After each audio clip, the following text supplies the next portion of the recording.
कि जब कोई शख्स अपनी मकबूलियत के एक मकाम पे पहुंच जाए तो फिर उसके खिलाफ जो भी मनफी खबर होती है वो उसके खिलाफ इस्तेमाल होती है। रूसो बहुत मशहूर नाम है। ये शख्स जो था ये इनकलाब फ्रांस का हीरो था और इनकलाब फ्रांस में लोग इसको बहुत हीरो मानते। वॉल्टेयर के बाद यही एक शख्स था। इस शख्स ने अपनी कन्फेशंस, एक किताब है, स्विट्ज़रलैंड में जाके लिख दी और कन्फेशंस के अंदर उसने बहुत सारी बातें अपनी पर्सनल ज़िंदगी के बारे में भी कहीं जो कि उस वक़्त के माशरे के अंदर जो थी अच्छी नहीं समझी जाती थी यूरोप के अंदर। उसको किताब को जब वो मार्केट में आई तो उस वक्त किंग लुई जो था, मैं खैर 14वां था या 15वां था, उसने उसको छापा। उसको छापा नहीं, उसको सर्कुलेट किया। तो लोग बिल्कुल यकीन नहीं करते थे कि ये रूसो की किताब है, हालांकि रूसो की अपनी किताब थी। वो कहते थे ये किंग लुई ने खुद लिखवाई है उसके नाम पे और ये उसको दी जा रही है। ये जुल्फ़िकार अली भुट्टो पॉपुलैरिटी की इंतहा पर था जिस वक्त, तो उसने यहाँ जलसे के अंदर एक गाली दे दी थी। लोग बड़े उस वक्त बड़े बड़े लोग थे, कहते देखे लीडर गाली देता है, वज़ीर आज़म ने गाली दे दी। उसने एक जगह कहा कि मैं खून नहीं पीता, गरीबों का खून नहीं पीता, शराब पीता हूँ। लोग नहीं यकीन करते थे।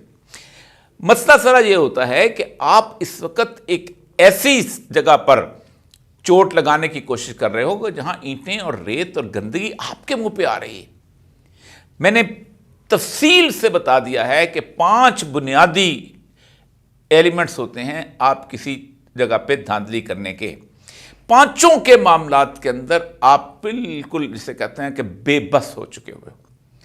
आप सबसे पहले आप ये करते हैं कि आप किसी इलाके की हल्का बंदियाँ तब्दील करते हैं। जाट को गुजर में डालते हैं, गुजर को वड़ैच में डालते हैं, मरी को बुकटी में डालते हैं, बुकटी को मैंगल में डालते हैं, ये ताकि पता चले कि कौन यहाँ से जीत सकता है। आपको पता है कि हम ये कर भी लें तो इमरान खान का वोटर जो है इन सारी चीज़ों से बिल्कुल आज़ाद हो चुका है। इलेक्टेबल सारे के सारे इकट्ठे करके भी अगर नवाज शरीफ की झोली में डाल दिए जाएं और पीपल्स पार्टी से हाथ बांध के कह दिया जाए कि भाई आप इस मुल्क से चले जाओ कुछ देर के लिए, हम नवाज शरीफ को जिताना चाहते हैं, हम फजल रहमान से कहें हम चले जाओ, उसके बावजूद भी इलेक्टेबल्स जो हैं अपने हल्के के अंदर वोट मांगने भी निकल नहीं सकते। हालत उनकी ये है कि वो उनको सामना आज तक नहीं मांगने निकल सके, कॉर्नर मीटिंग नहीं कर सके। आपको पता, आप कितने लोगों के साथ अपने गनमैन खड़े करोगे, कितने लोगों के साथ अपनी पुलिस खड़ी करोगे, कितने लोगों को जेल में गिरफ्तार करके डाल दोगे। आपको बिल्कुल इल्म है कि आप इलेक्टेबल्स जाने के बावजूद भी आप नहीं कर पा सकते। वोट्स इधर उधर कर दिए जाते हैं ताकि डिस्टर्बेंस हो जाए सिस्टम का। आप शादबाग का वोट जो है वो डिफेंस में डाल देते हैं, डिफेंस का वोट आप काने में डाल देते हैं। आपको मालूम है ये नहीं कर सकते। आपको इस बात का भी अंदाज़ा है कि पूरी एडमिनिस्ट्रेशन मशीनरी अगर एक दिन 70,000 पोलिंग स्टेशन के ऊपर लगाए जाए तो इस तरह बिखर जाएगी और उस वक़्त आप इलेक्शन डे के दिन धांधली नामुमकिनात में से हो जाएगी। आपको इस बात का पूरा तजर्बा है, आपको 77 के इलेक्शंस का तजर्बा है, आपको उससे पहले 1965 के महात्मा जिन्ना के इलेक्शन का तजर्बा है कि एक पब्लिक रिएक्शन था।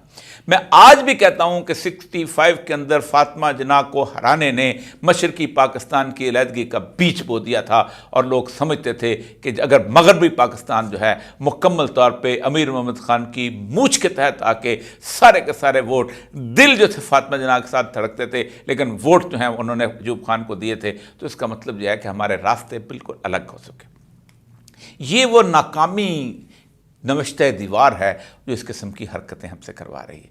कभी आप ये बयान दिलवाते हैं, कभी आप ये आपको शायद अंदाज़ा नहीं है कि लोग चेहरे की मजबूरियां पढ़ लेते हैं। क्या आप समझते हैं कि लोगों ने यकीन कर लिया? किसी एक शख्स ने भी खबर मानिका के इंटरव्यू को यकीन नहीं किया। और दूसरी बात यह है कि कितने दिन तक आज ये साइफर का जो डिसीजन आया है, आप खुद सोचें कि खुद आपने जिस किस्म की बातें कहलवाई और उससे वक्त के साथ साथ चीज़ें जब बदली, मतलब हालत ये है कि आपने पहले कहा कि ये साइफर तो है ही कोई नहीं, ये तो एक सादा सा कागज़ है। यहाँ तक एक बहुत बड़े सहाफ़ी, मैं नाम लेना चाहा, उन्होंने कहा मैं साफ़त छोड़ दूंगा अगर साइफर नाम की कोई चीज़ हुई।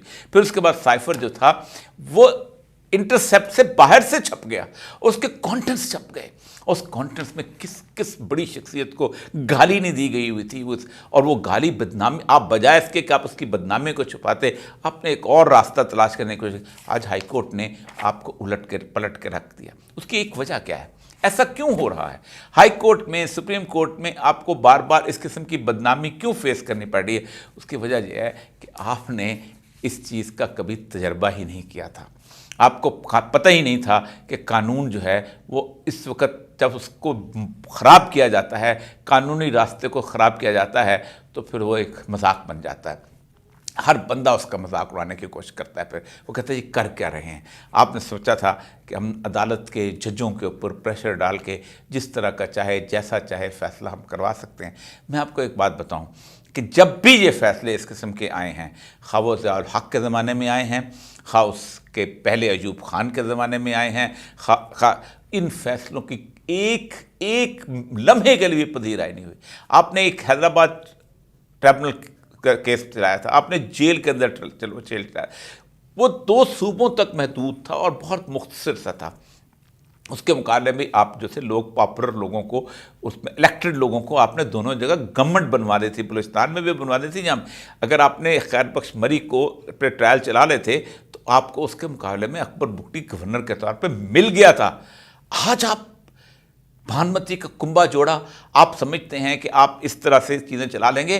खुदा के लिए मैं आपको एक बात बताऊं कि जितना आप इस मामले के अंदर उलझोगे, आप उस दलदल के अंदर ऐसा फंसोगे, और ये दलदल 22 करोड़ अवाम की दलदल है, आप उससे बाहर नहीं निकल पाओगे।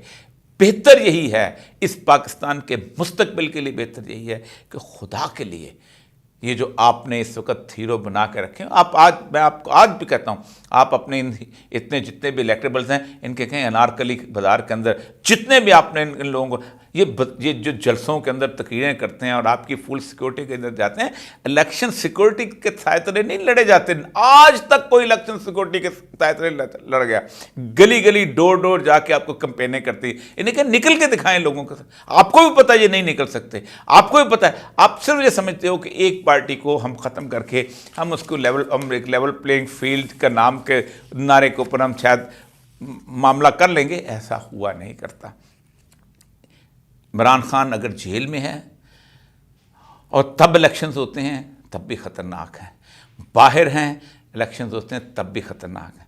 इमरान खान अगर सज़ा याफ्ता हो जाता है तब भी ख़तरनाक है। खुदा न खास्ता इमरान खान की जान को कुछ हो जाता है तब भी ख़तरनाक है। बेहतर यही है कि आप 1-1.5 साल की पोजीशन में पहले वापस चले जाएं, और जैसे ही शहबाज शरीफ साहब ने कहा था मैं फ़ौरन इलेक्शन कराना चाहता था, या इमरान खान ने इलेक्शन कहा था, दोनों मुत्तफिक थे, बिल्कुल वैसे इलेक्शन में जाएंगे तो इस मुल्क की बका है। वरना मैं सोचता भी हूँ तो कांप जाता हूँ कि क्या कुछ हो सकता है।